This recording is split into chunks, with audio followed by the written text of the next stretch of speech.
Hello, everyone. This is my week 2 discussion about motivational interviewing, as well as health inequity and health disparities.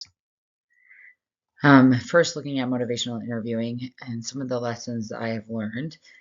Motivational interviewing, I think, is an essential tool when working with patients. It is extremely collaborative and a way that we can work with our clients to find answers in a more patient-based health approach versus directing and taking charge and telling our patients or clients what they should do. MI or motivational interviewing is guiding in a collaborative way.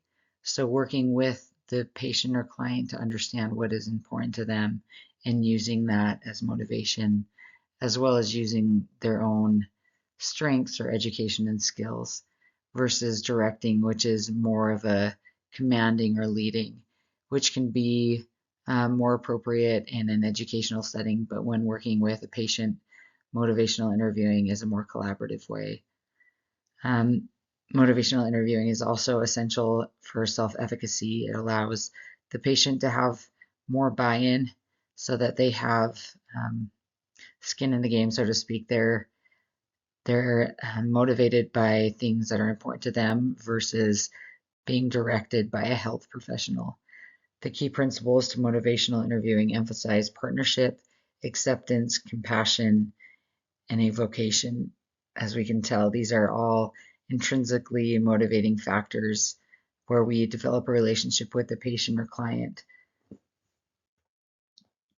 Reviewing the older adult screening questionnaire, I took some of the questions and tried to make a more motivational interviewing approach to those.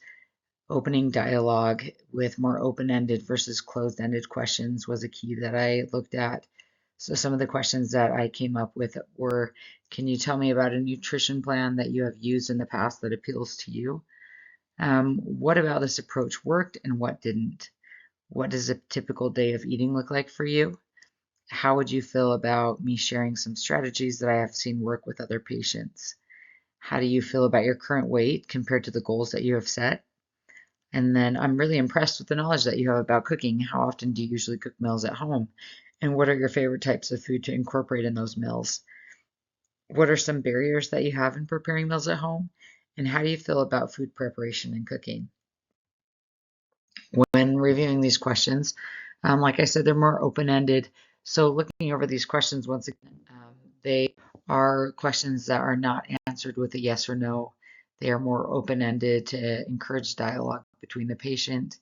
They're also incorporating affirmations, letting them know they're doing a good job, building on any motivation or any movement that they already have.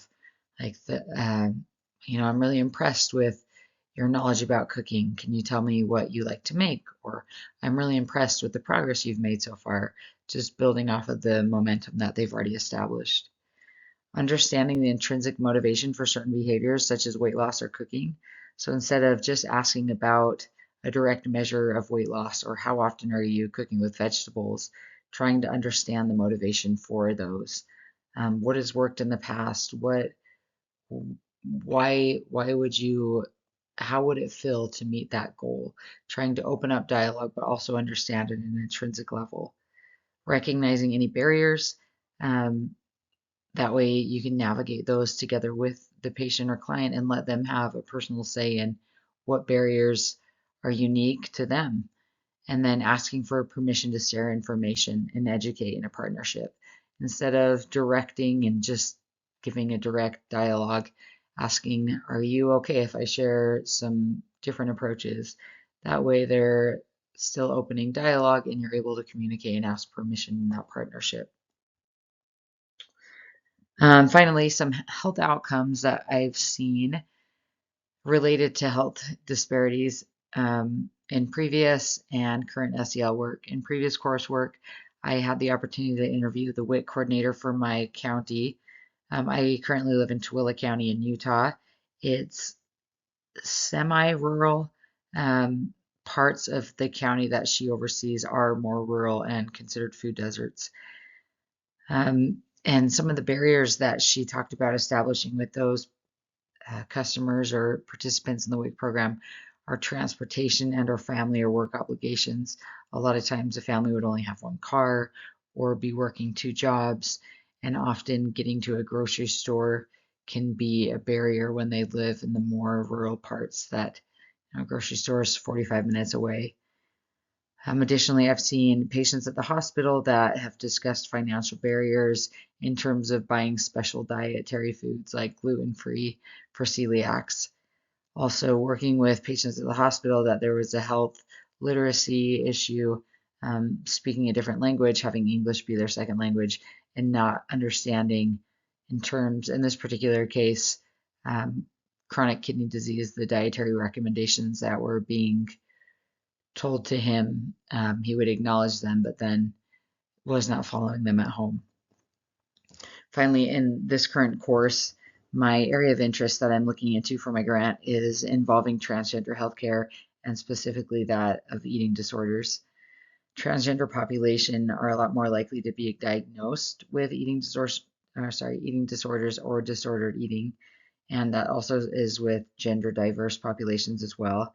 And a lot of that has to do with social pressures, trauma, and body dysmorphia, which is often present.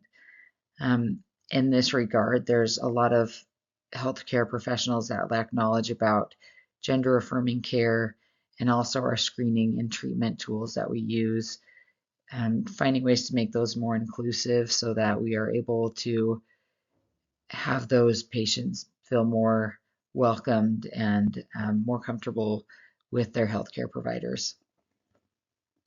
Thank you very much.